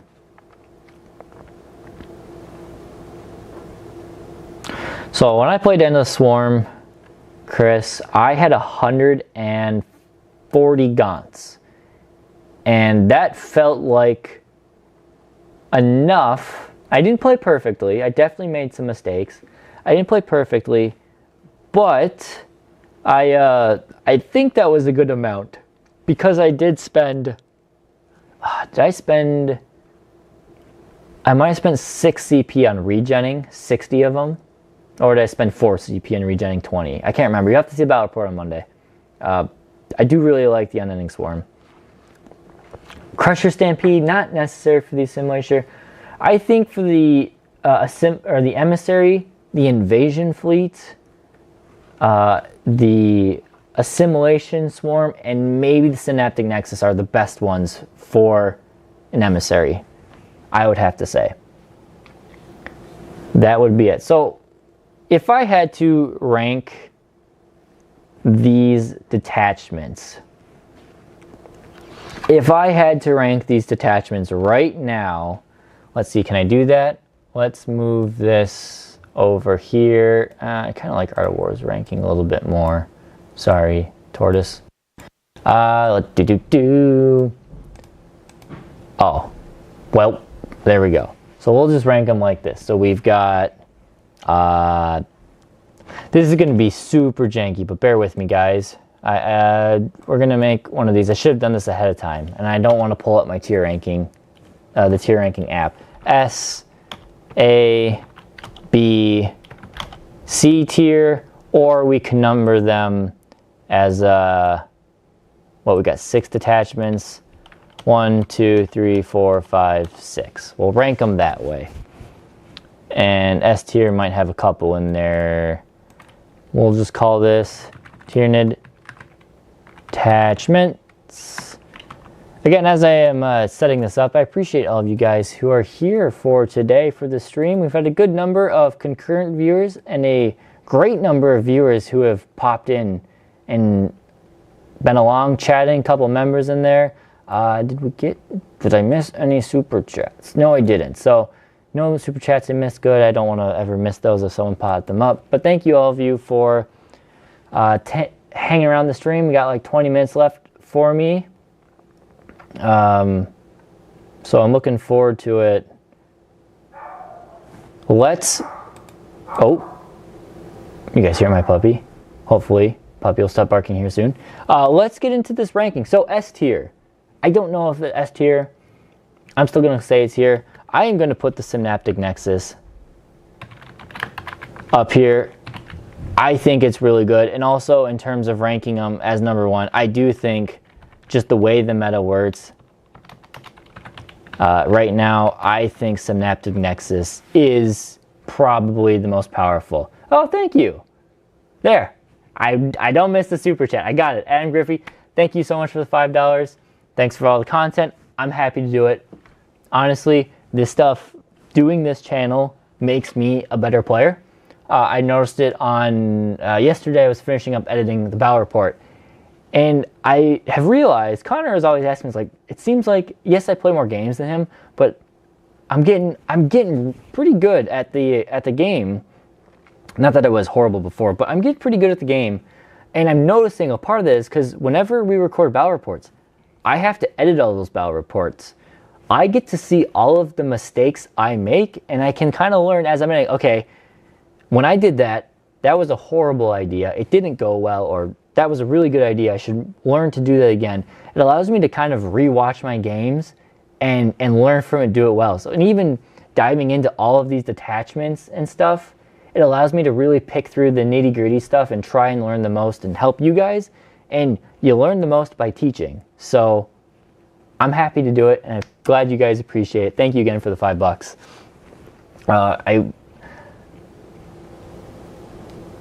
Yeah, a few more units had Harvester keyword. I do wish there was... I wish the Parasite itself had Harvester. I know it doesn't make perfect sense, but I do wish... I agree, 1 or 2 units could have had the Harvester keyword extra. I don't know what they would choose, though. It's tough to say. I don't know what else would have had Harvester besides maybe the... Besides maybe the Parasite, which would be great. I would love if the Parasite had it. Spore, that'd be cool if a Sporocyst had Harvester keyword. I don't know if that really makes all that lore sense, but it would be cool. Moloch would be fun to have the Harvester, yeah. For a long time I used to play competitive fighting games and used to get back so much rewatching matches. Yeah, definitely. That same aspect there, rewatching there. Oh, duh, the Assimilator. yeah, that surprised me. I really thought the Assimilation Swarm was going to be a way to sell the Assimilator. Because it would, now, I think an Assimilator could do well in the Assimilation Swarm. But it's weird that the Assimilator doesn't really benefit in any way. Toxocrine would also be a good one.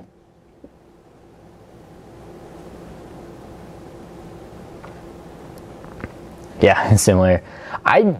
You say the latest Balanced Data Slate was a joke for nerfs. I think the latest Balanced Data Slate, in my opinion, actually did really well. There are a few tweaks maybe for Eldar that should have been done, but all in all, I think it's good. Maybe some points for the Tyranids should have been shaken up, but they're saying they're going to change points in January, so I'm not too concerned about it right now. So then my next one here, man, I'm torn by saying Invasion Fleet or Assimilation Swarm. My bias is leading me towards Assimilation Swarm, but I think Assimilation Swarm is such a wild card that I don't know.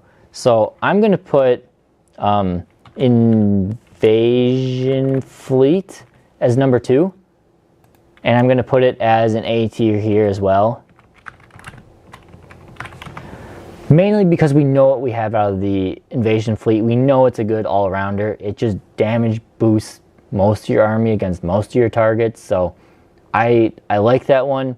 Number 3, I'm going to put the Assimilation Swarm. Well, Assimilation Swarm. And it'll also be an A tier one. But I will put an asterisk by these ones because, again, I haven't played games with it yet. I really want to, but I just haven't played games with it yet. Harvester, or Venonthropes with Harvester could be fun. Yeah, Simulator. B tier ones. Ooh, but do we have another A tier? Do we have another A tier detachment? I think the next one for me is going to be Unending Swarm. I think the next one is Unending Swarm. Oops. Let's put it over here first. I do really like this one. Now the question is it an A tier detachment? Or is it a B tier detachment? I am gonna leave it at B because it will struggle. Ooh. We'll put it B. We'll put it B. And then we'll follow that up with obviously Vanguard Onslaught. Ooh, I forgot, where'd the V go? Vanguard Onslaught, I think Vanguard Onslaught is a B tier detachment as well.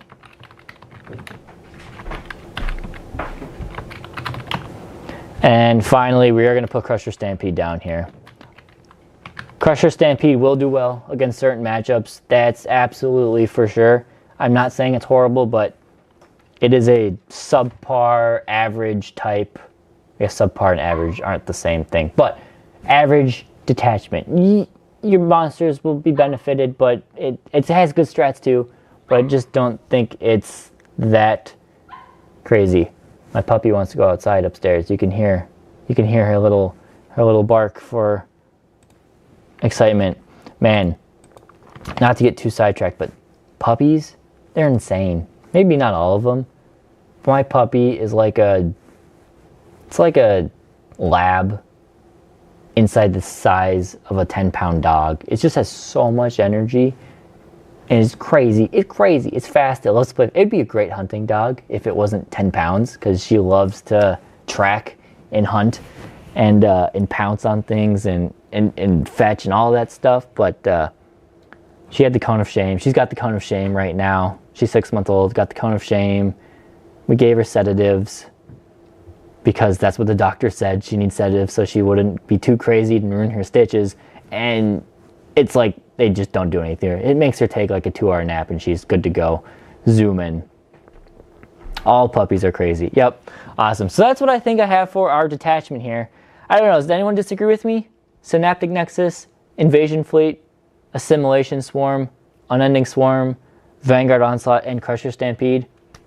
Do you guys disagree? Do you think that's a good ranking of them all? Do I have Vanguard Onslaught too low and Invasion Fleet too high? I think people I could see people arguing for that one. Now granted, the only thing I have here is, Unending Swarm is the only one I have true play experience with right now. I'm going to get a lot more experience here coming up. I'm going to try out all of these more and more. But right now, Unending Swarm is the only one I have true experience with, and I really enjoyed it. I think it will take a couple of games to get the playstyle of it down perfectly. But once you do that, it's perfect. I mean, it's not perfect.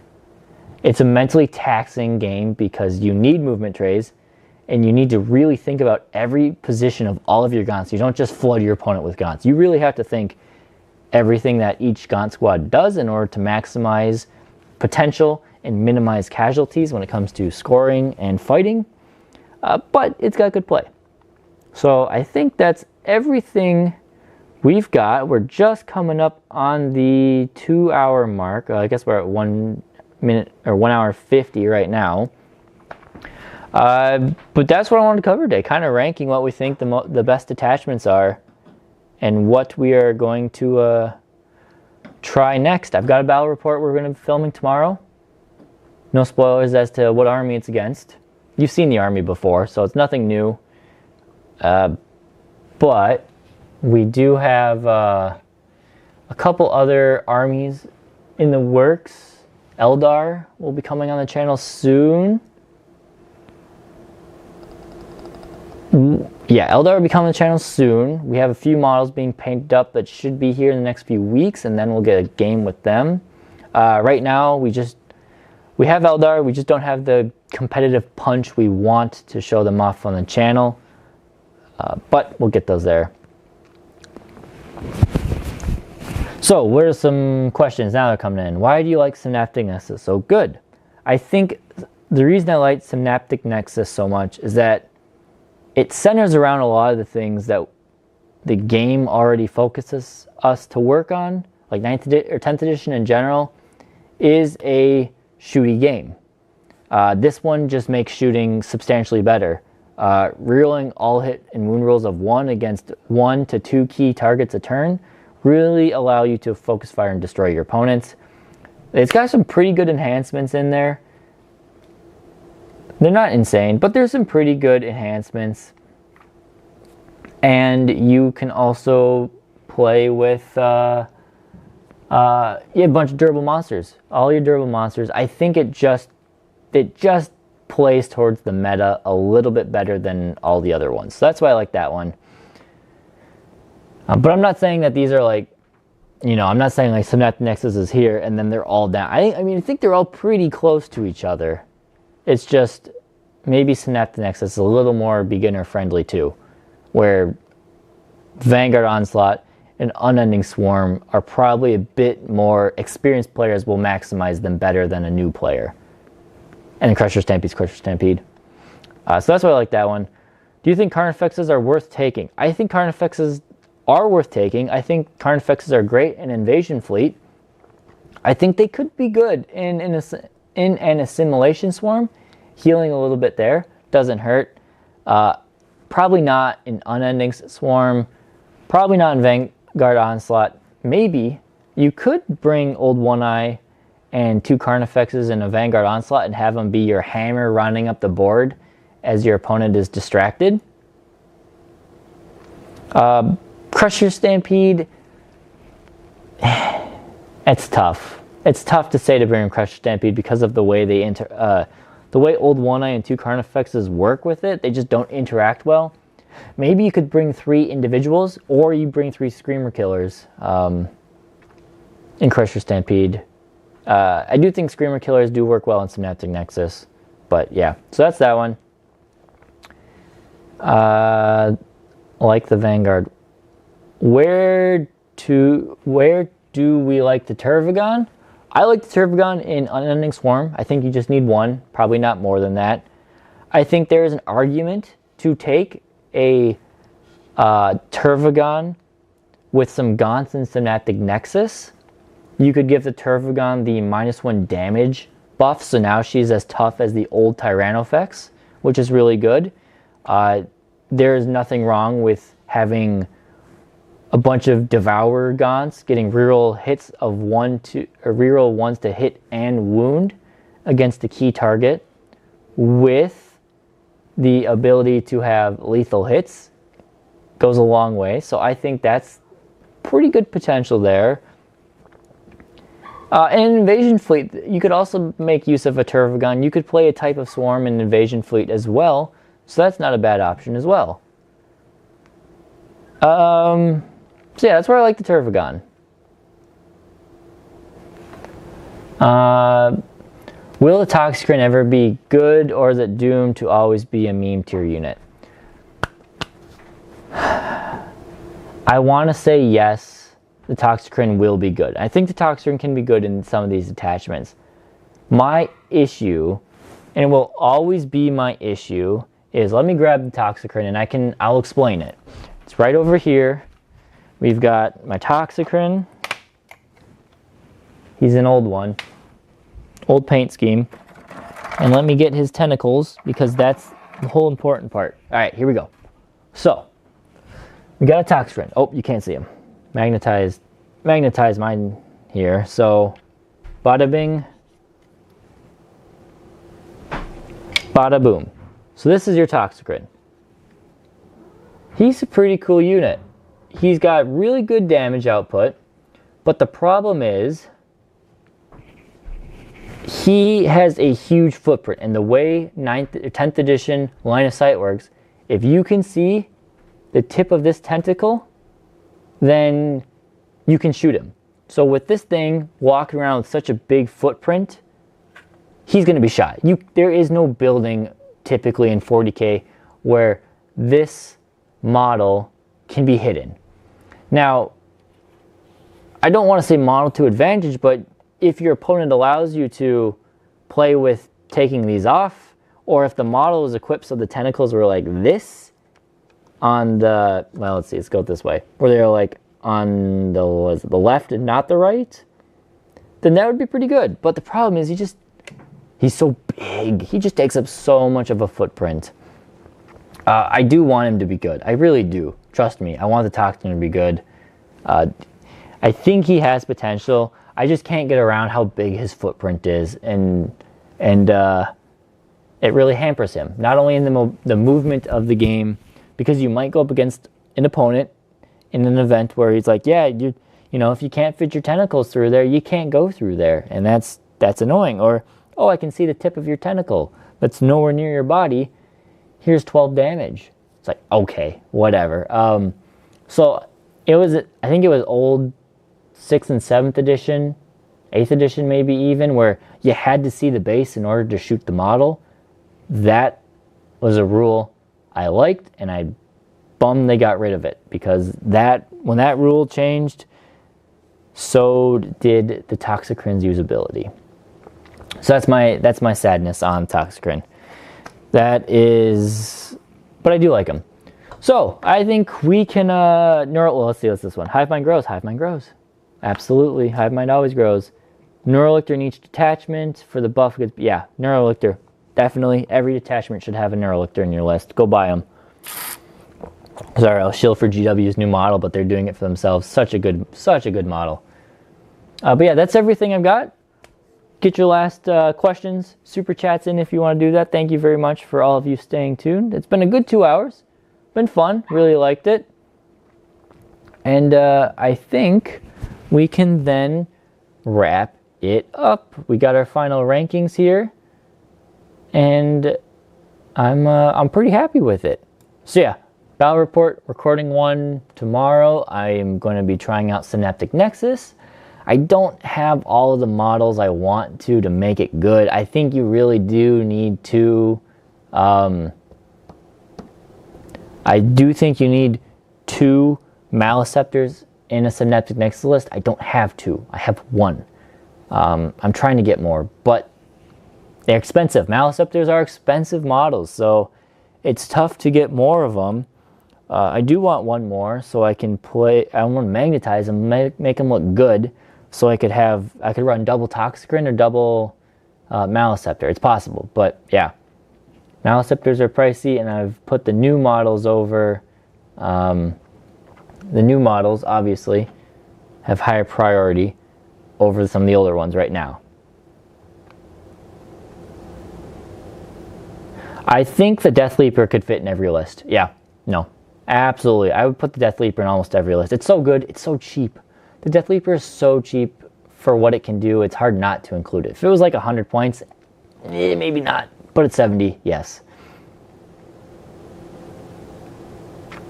The Synaptic list I am planning on running. Let's see if I have it up to the liking. I've been still tweaking with it a lot here, so I don't know, and I don't know if it's going to be the most competitive one, because it's also a matter of me wanting to try new units. So my list right now, and again this maybe will change by the time I run it, is a Lictor and a Neuro Tyrant. We've got 10 Gargoyles. We've got 5 Barbgons, a Biovore, 2 Exocrines, a Harusfex, again, because I don't think you need the Harusfex, but I'm putting them in there for now. A Lictor, a Maleceptor, a Neurolictor, a Pyrovore, 3 Rippers, 6 Zoanthropes, and then right now, as it stands, I have an Assimilator and an Emissary. I'm probably going to drop the Emissary and add in... I might add some Ranged Warriors. If I had another Harusfex, or another... Oh! I might add a Foot Tyrant in there. And I might... Yeah, I don't know. So I'm still playing with it, but I think it's... I want to use him, and I think he does his best work in the Synaptic Nexus. Access to +1 to advance and charge, and access to a 5-up invuln save, which he doesn't have an invuln to begin with, I think will make him benefit. So that's what I'm trying to do for that. It's not going to be the most competitive one, because I don't have all the models I need, but that is what I'm looking at right now. Yeah, so that's what I'm looking at. Yeah, Death Leaper is an awesome, awesome new model. That I agree with. So I think that about wraps it up. Thank you guys again.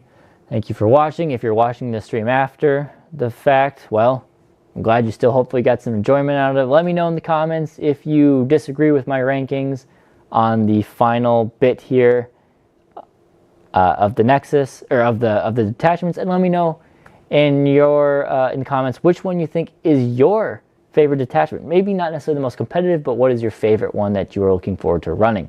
That's all I got. Thank you guys, and I'll see you next time here at Maelstrom Gaming Studios.